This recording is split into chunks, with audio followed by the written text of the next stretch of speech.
আমি এই জায়গায় দাঁড়িয়ে এখনও আমি অনেক অনেক ক্ষেত্রে লুজার। তাও আমি বলি যে পরিশ্রম কখনো বৃথা যায় না। মেডিকেল ভর্তি পরীক্ষা যাদের খারাপ হলো, যাদের চান্স হবে না বলে মনে হচ্ছে, তাদের ফিলিংসটা এই মুহূর্তে কেমন সেটা আমি আসলে বুঝি, কারণ আমি নিজে একজন লুজার ছিলাম। আমি অনেক জায়গায় ব্যর্থ হয়েছি, নিজের স্বপ্নের যে জায়গাগুলো ছিল সব জায়গা থেকে রিজেকশন খাইছি। লাইফের যেই পয়েন্টে আমি ভাবছি যে আমি সর্বোচ্চ পর্যায়ে যেতে পারবো, প্রত্যেকটা জায়গায় কিন্তু আমি ব্যর্থতার শিকার হয়েছি। মন মতো কিছুই হয় নাই। সো ব্যর্থতা আসলে কি, এটার ফিলিংসটা কি, এই জিনিসটা আসলে আমি তোমাদের সাথে অনেকটাই রিলেট করতে পারি। আর আমি জানি তোমরা যারা ক্যামেরার ওই পাশে বসে আছো তারা হচ্ছে আমার মতোই একজন। আমি তোমাদের সময় তুমি ছিলাম আমি।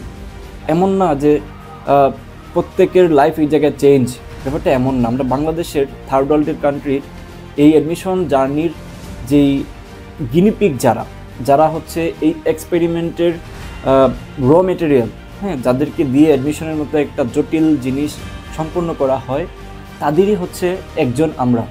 এখানে সবাই সেম, কেউ আলাদা না।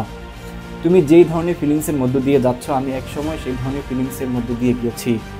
আমি ওই ফিলিংসটার স্বাদ জানি। আমি অনেক জায়গায় হোঁচট খাইছি, অনেক জায়গায় আমার ব্যর্থতা আসছে। আমি কখনোই কোনো জায়গায় এক লাফে সফলতা অর্জন করতে পারি নাই। সো আমি তোমাদেরকে যেটা বলতে চাই, এই মুহূর্তে কখনোই মোটিভেশন দিয়ে দেওয়ার ব্যাপারটা এখানে আসবে না, কারণ তুমি পরীক্ষা দিছো আজকে। সো আজকেই তোমাকে যদি কেউ মোটিভেশন দেয়, এটা জীবনে কাজে আসবে না, তাই না? এই মোটিভেশন তুমি আরও তোমার বিরক্ত লাগে। আমি মোটিভেশন দিতে আসি নাই তোমাদেরকে।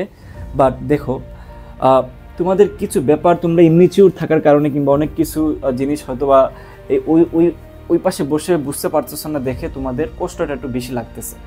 সো আমি তোমাদেরকে কিছু জিনিস একটু ফিলিংস করাইতে সাহায্য করি, যাতে করে তোমার কষ্টটা কমে যায়, যাতে করে তুমি যে ব্যাপারটা নিয়ে বেশি কষ্ট পাচ্ছ সেই জিনিসটার ওজন অনেকটা হালকা হয়ে যায়। দেখো, তোমার উদ্দেশ্য যদি থাকে যে তুমি ডাক্তারি পড়ে তুমি মানুষের সেবা করবা, স্যালুট ইউ। মানুষের সেবা আসলে ডাক্তারি করে যে করবা ব্যাপারটা এমন না। ফার্স্ট অফ অল হচ্ছে সেটা, যেহেতু তুমি ডাক্তারি পাশ করতে পারতেছো না বা তুমি অ্যাডমিশনে টিকতে পারো না, সো তুমি এই মুহূর্তে যদি এটা চিন্তা করো যে আমি ডাক্তারি পরীক্ষায় উত্তীর্ণ হইতে পারি নাই, আমি মানুষের সেবা থেকে বঞ্চিত হয়ে গেলাম, আমি মানুষের সেবা করতে পারবো না, এই ফিলিংসটা যদি হয়, you are the most kind people, হ্যাঁ, ইন শর্টলি বলা যায়। কারণ এইরকম চিন্তা নিয়ে আসলে আমরা কেউই পড়ি না। আমাদের বাংলাদেশের পড়াশোনার পার্সপেক্টিভটাই হচ্ছে টাকার জন্য আমরা পড়ি। আমরা কখনোই এইটা বলবো না যে আমরা আসলে জ্ঞান অর্জন করার জন্য, মানুষের সেবায় নিয়োজিত থাকার জন্য আমরা পড়াশোনা করতেছি, এটা কেউই বলবে না। যারা করে তাদেরকে স্যালুট ফ্রম মাই হার্ট। তোমাদের ব্যাপারটা আলাদা। তোমাদের যেই আকাঙ্ক্ষা, ওইটা শুধুমাত্র মেডিকেল পড়লেই যে এটা সম্ভব, অন্য জায়গায় এটা সম্ভব না, ব্যাপারটা মোটেই সেরকম না। হ্যাঁ, তুমি মানুষের সেবা অনেকভাবে করতে পারো। এই যে আমি তোমাদেরকে ভিডিও বানায় তোমাদেরকে কিছু জিনিস বোঝানোর চেষ্টা করতেছি, এটা তোমার সেবা করা বলা যায়। আমি কিন্তু মানুষের সেবা করতেছি। সেবা অনেকভাবে করা যায়, নট নেসেসারি যে তোমাকে ডাক্তারি করেই আসলে সেবা করা লাগবে। দেখো, যারা এই চিন্তা করে ডাক্তারিতে আসছিল যে ফ্যামিলির মানুষজন চাচ্ছিল, ফ্যামিলির মানুষের স্বপ্ন ছিল, আমার নিজের স্বপ্ন ছিল, তো আমি 2 পয়েন্টের প্রথম পয়েন্ট নিয়ে আলোচনা করি যে ফ্যামিলির স্বপ্ন বাস্তবায়ন করতে চাচ্ছিলা, তোমার নিজের আসলে কোনো ফিলিংস কাজ করে না ডাক্তারিতে, তোমার জন্য এটা একটা ভালো অপরচুনিটি। তোমার চান্স হয় নাই, ইটস কংগ্রাচুলেশনস। তোমার চান্স হইলে হয়তো বা তুমি এই জায়গাটাতে সবচেয়ে জঘন্য ডাক্তার হইতা, সবচেয়ে নিম্ন লেভেলের ডাক্তার হইতা। হ্যাঁ, আলটিমেটলি তোমার যে জায়গাটার পছন্দ না, তুমি যে কাজ করতে অপছন্দ বোধ করো, সেই কাজটাতে তুমি যতই চেষ্টা করো, যতই তুমি ট্যালেন্ট খাটানোর চেষ্টা করো, তুমি একজন ডাক্তারি পড়ার জন্য যে ডেডিকেটেড পাবলিক, তার থেকে মিড লেভেলের ডাক্তারি পড়ার আগ্রহর মানুষের থেকে তুমি অনেক নিচে থাকবা। সো একটা প্রফেশনের নিচে থাকার থেকে ভিন্ন একটা প্রফেশনের সামনে থাকার ব্যাপারটা কিন্তু খুবই খুবই প্রেফারেবল। হ্যাঁ, সো ডাক্তারি পড়াশোনা যদি এই পার্সপেক্টিভ থেকে হয়ে থাকে যে ফ্যামিলির মানুষজন চাচ্ছিল তাই হওয়ার ইচ্ছা, আদারওয়াইজ পড়তাম না, তাহলে তোমাকে কংগ্রাচুলেশনস। এবার আসো সেকেন্ড পাবলিক, যে ভাই আমার নিজের স্বপ্ন ছিল ডাক্তার হওয়া। এখন দেখো, তোমার যদি বাপের টাকা থাকে তাহলে তুমি তাদেরকে বলো যে তারা বুঝায় বলো যে তারা তোমাকে প্রাইভেট একটা মেডিকেলে ভর্তি করায় দিবে। বাট আমি জানি বাংলাদেশের 99% এডমিশন ক্যান্ডিডেট আসলে যারা পরীক্ষায় বসে তারা বেশিরভাগই হচ্ছে মিডিল ক্লাস ফ্যামিলি থেকে বিলং করে। তাদের পক্ষে কোনো প্রাইভেট মেডিকেলে পড়া পসিবল না। তাদের জীবনের সব কিছু মানে কি বলা যায়, সব অর্জন বলতে সব ইনকাম দিয়ে যদি চেষ্টা করে তাও পসিবল না, হ্যাঁ, কারণ ডাক্তারি পড়ার হিউজ খরচ, তাই না? তো তারা কি করবে ভাইয়া? একটা অপশন হচ্ছে সেকেন্ড টাইম দিতে পারে, নিজ ইচ্ছায় সেকেন্ড টাইমার হয়ে যাওয়া। আর যারা সেকেন্ড টাইমার হয়ে এবার পরীক্ষা দিয়েছে তারা কি করবে? তোমাদের উদ্দেশ্যে আমি একটা জিনিস বলি, দেখো, আমরা লাইফে যা হইতে চাই, আমরা লাইফে যেই জিনিসটা পাওয়ার আকাঙ্ক্ষা আমরা বোধ করি, সেই জিনিসটা আসলে আমরা কেন ওইটার প্রতি আকাঙ্ক্ষা বা ওইটার প্রতি কেন আমরা এত বেশি কি বলা যায় অ্যাট্রাকটিভ হইলাম, এই ব্যাপারটা নিয়ে একটু কাজ করা জরুরি। এবং তুমি যদি এইটা ফিল করতে পারো ভিতরে ভিতরে যে আমার ডাক্তারি পড়ার স্বপ্ন ছিল টাকার জন্য, আমি খুব দ্রুতই টাকা পয়সার মালিক হয়ে যাব, তাহলে আমি তোমাকে বলবো টাকা পয়সা ইনকামের অনেক রাস্তা আছে, যেটা ডাক্তারি থেকে আর দ্রুত টাকা পয়সা ইনকাম করা যায়। ডাক্তারিতে বরং অনেক দেরি হয় টাকা পয়সা ইনকাম করতে। ডাক্তারিতে তুমি পাশ করার 5 বছরে তুমি পাশ করবা, পাশ করার পরে তোমার বেতন সরকারিভাবে নাই বলা চলে। বিসিএস পরীক্ষা দিতে হয়, এফসিপিএস, এফআরসিএস, এই ধরনের বড় বড় ডিগ্রি নেওয়ার পরে দেন তোমার একটা টাকার একটা পন্থা সৃষ্টি হয়। এই জন্য মজা করে সবাই বলে যে ডাক্তারদের বাচ্চা কাচ্চারা ভালো থাকে, ডাক্তাররা নিজেরা ভালো থাকে না, কারণ টাকা পয়সা ইনকাম করতে করতে তোমার জীবন যৌবন সব ওইখানেই শেষ হয়ে যাবে। সো টাকার কথা চিন্তা করলে ডাক্তারি profession is a wrong chosen thing, I think. আমি যেটা মনে করি এটা সবাই মনে করবে। যদি এইটা ইচ্ছা থাকে যে ভাই আমি ডাক্তার হব, এইটার কারণ নাই, ডাক্তার হব মানে ডাক্তার হব নামের জন্য, মানুষজন আমাকে বাহবা দিবে, শুনো, এই বাহবাটা কই দিনের জন্য আমাকে বলো তো?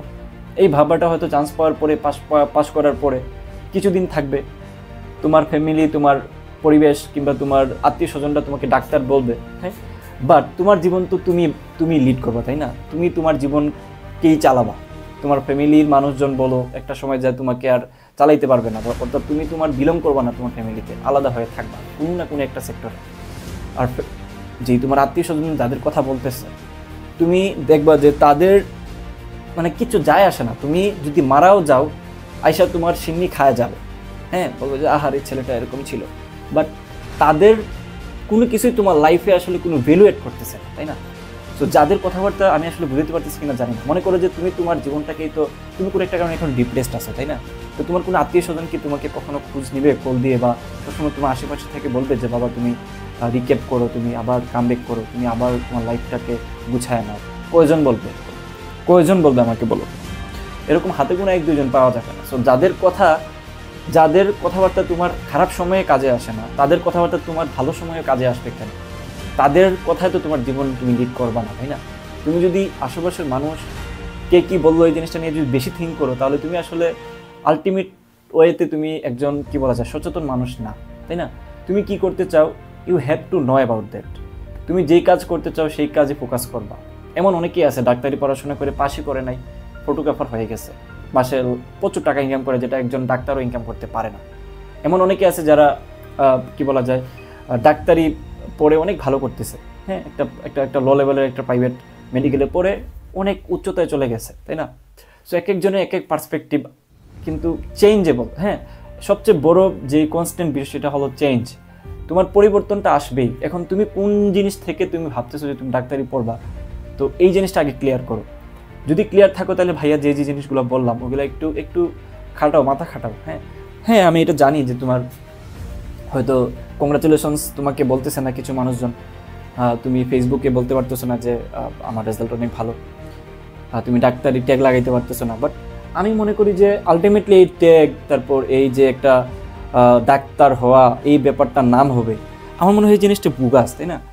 দেখো, দিন শেষে তোমার জীবন তোমাকেই লিড করতে হয়। তুমি এসে যখন ঘুমাবা তখন তোমার যত ধরনের পার্সোনাল প্রবলেম বলো, ফ্যামিলি প্রবলেম বলো, সব কিছু তোমার একাই হ্যান্ডেল করতে হয়, এবং তোমার লাইফটা সম্পূর্ণ তোমার একাই টেনে নিয়ে যাওয়া লাগবে, তাই না?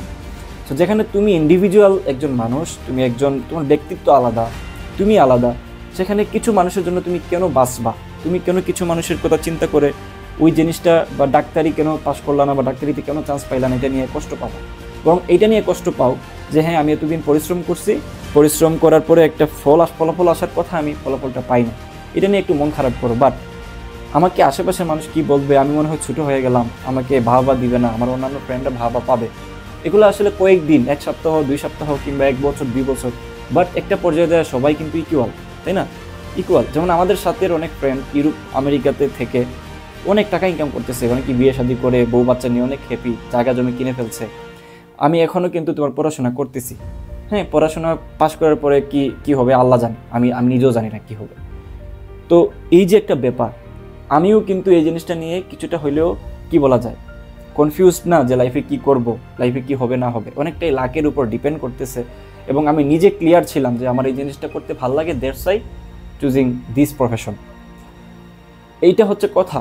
এখন আমার যে ফ্রেন্ড ইউরোপ আমেরিকাতে অনেক টাকা ইনকাম করতেছে, সে কি হ্যাপি না? তাকে কি তুমি হ্যাপি বলবো না? সে কি সাকসেসফুল মানুষ না? বলো। তাহলে এই জিনিসগুলো থিঙ্ক করবা, শুধু ফ্যান্টাসিতে বাসবা না যে ডাক্তার একটা ইমোশন, ডিএমসিতে চান্স পাইলাম না কেন, তারপর ডাক্তারি পড়লে জীবনটা চেঞ্জ হয়ে যাবে, প্রচুর সম্মান আমাদের জন্য অপেক্ষা করতেছে। নো, সম্মান আসলে তুমি ডাক্তারিতে যাওয়া পাবা না যদি তুমি সম্মান অর্জন করার মতো কাজ করতে না পারো। প্রফেশন কখনো সম্মান নিয়ে আসে না। প্রফেশন হচ্ছে প্রফেশন, এটা যে কোনো কাজই করো না কেন সম্মান তোমার নিজেকে অর্জন করতে হবে। এটা যে কোনো সেক্টরে, নট নেসেসারি যে তোমাকে ডাক্তারি পড়লেই তোমাকে বেশি সম্মান করবে মানুষ, আদারওয়াইজ তোমাকে সম্মান করবে না। এটা কখনোই সত্য না, তাই না? এটা কখনোই সত্য না। তুমি নিজেরা এটা জানো, রিলেট করতে পারো। হ্যাঁ, সো যেই কারণে মন খারাপ করতে চাচ্ছ সেই কারণটা আগে ক্লিয়ার করো, তারপর মন খারাপ করো। হ্যাঁ, আজাইরা জিনিস যেগুলো আসলে এখানে কি বলা যায় এক্সিস্ট করতেছে না, যে ব্যাপারগুলো সেগুলো ভেবে ওভার থিঙ্কিং করে যদি বেশি কষ্ট পাও, তাহলে এটা আসলে খুবই খুবই কষ্টকর হয়ে যাবে। সো যাই হোক, অনেক কথাই বললাম। যেই সেক্টরে যাও না কেন, কখনোই একটা জায়গা নিয়ে হতাশ হয় না, তাই না? তুমি এই জায়গায় পারো নাই, সামনে তোমার ভার্সিটি এক্সাম আছে, ওগুলো নিয়ে থিঙ্কিং করো। হয়তো তুমি একটা ভার্সিটিতে পড়ে পৃথিবীর কোনো একটা জায়গায় বিখ্যাত হয়ে গেলা। হ্যাঁ, কোনো একটা সাবজেক্টে পড়ে তুমি এমন কিছু একটা করলা যে সারা পৃথিবী কিংবা সারা দেশে তোমাকে নিয়ে নাম রটে গেছে। ওইটা হয়তো তুমি ডাক্তারি পড়লে কেউ তোমাকে চিনতোই না, কিংবা কেউ ডাক্তারিতে তুমি হয়তো কোনো একটা অবদান বিরাটভাবে রাখতে পারতা না, অন্য জায়গায় যেটা করতে পারতেছো। সব কিছু তো ওই মহান আল্লাহ তাআলা জানেন, তাই না? তুমি পরিশ্রম করে গেছো, চেষ্টা করে গেছো, এখন বাকিটা হচ্ছে উপরওয়ালা জানেন। উনি যেটা তোমার জন্য যে প্রফেশন ঠিক করে রাখছেন, তুমি সেটাতেই যাবা একদিন না একদিন। পরিশ্রম বৃথা যায় না, তাই না? এটা আমি বিশ্বাস করি। আমার পরিশ্রম বৃথা যায় না, আমি আমারটা বলতে পারি। একটা সময় মনে হয়েছে যে পরিশ্রম আসলে অনেকটা পুরোটাই ভাগ্যের উপর নির্ভর করতেছে, পরিশ্রম আসলে কোনো কাজেই আসে না। বাট আমি এই জায়গায় দাঁড়িয়ে এখনও আমি অনেক অনেক ক্ষেত্রে লুজার, তাও আমি বলি যে পরিশ্রম কখনো বৃথা যায় না। আল্লাহ হাফেজ।